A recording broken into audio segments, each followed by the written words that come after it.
رات کیسی گزری؟ مجھے خیال ہی نہیں رہا کہ آپ بھوکی ہوں گی۔ کام میں ایسا الجھا تھا کہ صبح ہوگی۔ دیکھیے، میں آپ کے لیے اسپیشل سوندھی سوندھی چائے خود اپنے ہاتھ سے بنا کر لایا ہوں۔ چلیے ناشتہ کر لیجئے۔ مشتری کا جی چاہا کہ چائے اس کے منہ پر دے مارے، لیکن ایک تو پاگل کا ڈر، اوپر سے بھوک اپنی آخری حدود کو چھو رہی تھی۔ چپ چاپ ڈبل روٹی چائے میں بھگو کر حلق سے اتاری۔ وہ جس کی ناشتے کی میز دنیا کی نعمتوں سے بھری ہوتی تھی اور ذرا کمی بیشی ہونے پر کھانے کی چیزیں اٹھا اٹھا کر پھینک دیا کرتی تھی، آج چائے اور سوکھی ڈبل روٹی کا ناشتہ کر رہی تھی۔ اپنی مجبوری پر آنکھ سے آنسو نکل آئے۔ عابد کرسی پر بیٹھا اسے غور سے دیکھ رہا تھا۔ اس کے آنسو دیکھ کر بولا، میری مشی جان، میں آپ کے صدقے آپ کے قربان۔ آپ کی آنکھوں میں آنسو کیوں؟ کیا ناشتہ پسند نہیں آیا؟ لائیے اسے پھینک دوں، دوسرا ناشتہ لاؤں گا جو آپ کے لائق ہو۔ عابد نے ہاتھ بڑھایا تو مشتری گھبرا کے بولی، نہیں نہیں ٹھیک ہے۔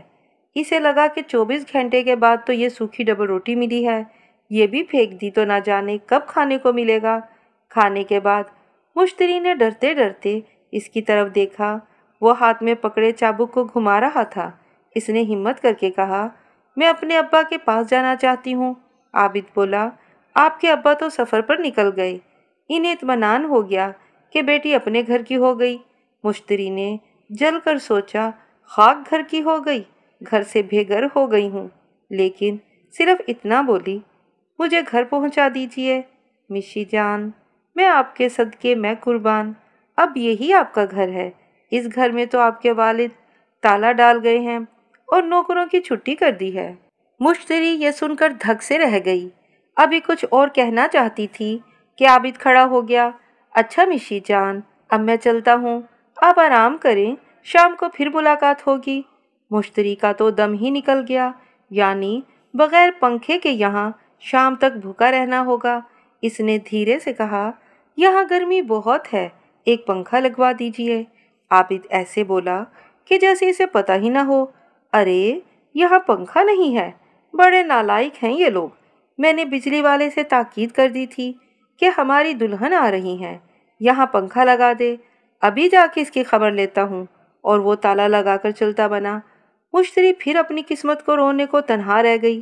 دوپہر جیسے تیسے کاٹی۔ شام کو عابد آیا، ساتھ میں ایک نوکر کھانے کا خوان اٹھائے ہوئے تھا۔ اسے ایک اسٹول پر رکھ دیا۔ نوکر وہیں کھڑا ہو گیا۔ خوان میں طرح طرح کے کھانے سجے ہوئے تھے۔ مشتری کا بھوک سے برا حال تھا، جلدی سے اٹھ کر بیٹھ گئی۔ عابد بولا، ٹھہریے، پہلے میں چکر دیکھ لوں، یہ میری مشی جان کے کھانے کے لائق ہے بھی کہ نہیں۔ بہت نازک مزاج ہیں یہ۔ عابد ہر پلیٹ میں سے 2 نوالے کھاتا، کھانے میں عیب نکالتا اور نوکر کو ڈانٹتا، یہ کھانا پکایا ہے تم نے، یہ ہماری بیگم کے کھانے کے لائق نہیں ہے۔ آخر میں ایک کٹورے میں پتلی سی دال اور 2 روٹیاں بچیں، وہ اس نے مشتری کے آگے رکھ دیں۔ مشی جان، کیا بتاؤں، یہ نوکر بہت نمک حرام ہے، آپ کے شایان شان کھانا پکانا ہی نہیں جانتے، آج آپ اس سے ہی کام چلائیں۔ مشتری نے سوچا کہ ابھی پہاڑ سی رات پڑی ہے، اگر یہ کھانا بھی لے گیا تو کیا ہوگا۔ دوپہر سے بھوک پریشان کر رہی تھی۔ اس نے چپ چاپ دال سے لگا کر روٹی کھا لی اور عابد نوکر کے ساتھ چلا گیا۔ 2 دن ایسے ہی چلا۔ تیسرے دن اتنا ہوا کہ عابد بجائے کمرے میں تالا لگانے کے گھر میں تالا لگا کر گیا۔ مشتری نے کمرے سے باہر نکل کر دیکھا، 2 کمروں کا مکان تھا، ایک باورچی خانہ بھی جہاں کھانے پکانے کا سامان موجود تھا، مٹی کے تیل کا چولہا بھی تھا، لیکن کھانے پکانا کس کو آتا تھا؟ چولہا جلاتے ہوئے ضرور ایک آدھ بار نوکروں کو دیکھا تھا، لیکن جلانا کون جانتا تھا؟ بھوک لگی تو اسٹو جلانے کی کوشش کی، کبھی بجھ جاتا اور کبھی بھڑک اٹھتا، ہاتھ جلے، آگے کے بالوں کی ایک لٹ بھی جل گئی، لیکن اسٹو نہیں چلا۔ جی چاہا کہ اٹھا کے پھینک دے، پھر ڈر گئی کہ عابد آ کر نہ جانے کیا برتاؤ کرے گا۔ اپنی بے بسی پر رونا آ گیا۔ کم بخت گھر بھی تو ایسا بند تھا کہ کہیں سے نکل کر بھاگنے کی گنجائش ہی نہیں تھی۔ بینک میں اس کے نام لاکھوں روپیہ پڑا تھا اور وہ روٹیوں کی محتاج تھی۔ آخر کچی گاجر مولی کھا کر پیٹ بھرا اور آ کر پھر پلنگ پر لیٹ گئی۔ 3 دن گزر چکے تھے۔ اس نے کپڑے بھی نہیں بدلے تھے، کہاں وہ دن میں 10 جوڑے بدلا کرتی تھی اور ایک بار کے پہنے ہوئے کپڑے دوبارہ بھی نہیں پہنتی تھی۔ نوکروں کو بخش دیے جاتے تھے اور کہاں 3 دن سے ایک ہی جوڑا پہنے تھی جو پسینے میں بس گیا تھا۔ چوتھے دن عابد آیا تو اپنے ساتھ کپڑے والے کو بھی لایا اور بولا، میری مشی جان، میں آپ کے صدقے میں قربان، میں بھی کتنا بھلکڑ ہوں، مجھے یاد ہی نہیں رہا کہ آپ نے کئی دن سے لباس تبدیل نہیں کیا، میں اب کپڑے والے کو ساتھ لایا ہوں، آپ کپڑے پسند کر لیں۔ کپڑے والے نے کپڑے دکھانے شروع کیے، ریشم اطلس کے کچھ ڈیزائن اسے پسند آئے، کہنے لگی، ہاں یہ ڈیزائن مجھے پسند ہیں، میں بہت دن سے اس کی تلاش میں تھی۔ عابد بولا، یہ آپ پہنیں گی؟ آپ نہیں مشی جان، یہ آپ کے لائق نہیں ہے، اور اسے اٹھا کر پھینک دیا۔ کیسا کپڑا لائے ہو جو ہماری بیگم کے قابل ہی نہیں ہے، اور کچھ دکھاؤ۔ وہ بڑھیا کپڑے دکھاتا رہا اور یہ تھان اٹھا اٹھا کر پھینکتے رہے۔ کپڑے والے کو پہلے ہی سمجھا دیا گیا تھا کہ تمہارا جو نقصان ہوگا وہ میں بھر دوں گا۔ آخر ایک سستا سا سوتی چھینٹ کا کپڑا پسند کیا۔ مشی جان، یہ آپ کے لیے مناسب ہے، میں آج ہی سلوا کر لاتا ہوں۔ عابد کپڑے والے کے ساتھ چلا گیا اور مشتری کے پاس رونے کے سوا کوئی چارہ نہیں تھا۔ اگلے دن کپڑے سل کر آ گئے جن میں نہ کوئی تراش خراش تھی اور نہ ہی کوئی فیشن۔ مشتری، جو شہر کی سب سے زیادہ فیشنیبل لڑکی سمجھی جاتی تھی، اس نے بے چوں چرا نہا کر وہ لباس پہن لیا۔ 2 مہینے گزر گئے۔ دھیرے دھیرے کچھ سہولتیں ملنی شروع ہوئیں، مثلاً کمرے میں پنکھا لگ گیا، ایک بڑھیا ملازمہ آ گئی جو برا بھلا کھانا پکا دیا کرتی تھی، لیکن مشتری باہر کی دنیا دیکھنے کو ترس گئی تھی۔ سارا غصہ، اکڑ، بدتمیزی غرور ناک راستے نکل گیا تھا۔ عابد کے اشاروں پر ناچنے لگی تھی۔ 3 ماہ کے بعد جب مشتری بالکل ہی سیدھی ہو چکی تھی، ایک دن عابد ایک اٹیچی لے کر آئے اور مشتری سے کہا، اس میں کچھ کپڑے ہیں، جاؤ غسل کرو اور کوئی اچھا سا جوڑا پہن لو۔ مشتری اٹیچی لے کر کمرے میں آئی، کھول کر دیکھا تو حیران رہ گئی۔ بہت ہی اعلیٰ درجے کے قیمتی اور خوبصورت کئی جوڑے رکھے تھے، جیسے وہ پہنا کرتی تھی، اس سے بھی زیادہ قیمتی، ساتھ میں سنگھار کا سامان اور زیور بھی تھے۔ مشتری کو بڑی دیر تک تو یقین ہی نہیں آیا کہ یہ مہربانی اس کے لیے ہے، پھر ڈر لگا کہ کہیں عابد اپنا ارادہ ہی نہ بدل دے۔ ایک اچھا سا جوڑا نکالا اور غسل کر کے پہن لیا۔ بہت دنوں کے بعد سنگھار کیا، زیور پہنا، تیار ہو کر باہر آئی تو عابد تھوڑی دیر کے لیے مبہوت سے رہ گئے۔ خوبصورت تو وہ تھی ہی، غرور، نخوت اور بدتمیزی نے سارا حسن بگاڑ دیا تھا۔ اب انسانیت کے جامے میں آئی تو سچ مچ حسین لگنے لگی۔ عابد اس کو لے کر باہر آئے جہاں ایک شاندار کار ماں ڈرائیور کے موجود تھی۔ عابد اسے اپنے ساتھ لے کر ایک بے حد شاندار اور خوبصورت بنگلے میں پہنچے۔ مشتری کو یہ سب خواب جیسا لگ رہا تھا۔ شرفو نے دروازہ کھولا، ملازم نے اٹیچی اٹھائی، عابد کے پیچھے پیچھے چلتے ہوئے دھیرے سے پوچھا، یہ کس کا گھر ہے؟ عابد کو اس کی سادگی پر ہنسی آ گئی۔ اس نے بتایا، مشی جان، یہ تمہارا بلکہ ہمارا گھر ہے، ہمارے ہونے والے بچوں کا گھر ہے۔ مشتری نے پوچھا، تو پھر وہ کس کا گھر تھا جس میں اتنے دن رہی؟ عابد نے کہا، وہ تمہاری امتحان گاہ تھی، وہاں سے کامیاب ہو کر تم یہاں تک پہنچی ہو۔ باتیں کرتے ہوئے دونوں اندر آئے تو مشتری کے لیے ایک اور حیرت کا سامنا تھا۔ بیٹھک کے کمرے میں اس کے والد، بہن زہرا اور بہنوئی موجود تھے۔ مشتری ان سے ایسے ملی جیسے صدیوں سے بچھڑی ہوئی تھی۔ سوداگر بیٹی کے رنگ ڈھنگ دیکھ کر حیران تھے۔ انہوں نے اسے اور عابد دونوں کو گلے سے لگا لیا اور ان کی آنکھوں سے آنسو بہنے لگے۔ دونوں بہنیں اندر چلی گئیں اور سوداگر شکرانے کے نفل پڑھنے چلے گئے تو دونوں ہم زلف تنہا رہ گئے۔ زہرا کے میاں نے عابد سے پوچھا، کیوں میاں، کتنے جوتے روز کھاتے ہو؟ عابد نے جواب دیا، جوتے کھانے والے اور ہوتے ہوں گے، ہم تو حکم چلاتے ہیں۔ ہم زلف بولے، رہنے دو یار، مشتری کی بد مزاجی سے ایک زمانہ واقف ہے، الو کسی اور کو بنانا۔ عابد بولے، ہاتھ کنگن کو آرسی کیا، ہم دونوں اپنی اپنی بیویوں کو بلواتے ہیں، دیکھتے ہیں کہ پہلے کس کی بیوی آتی ہے۔ دونوں میں شرط لگ گئی۔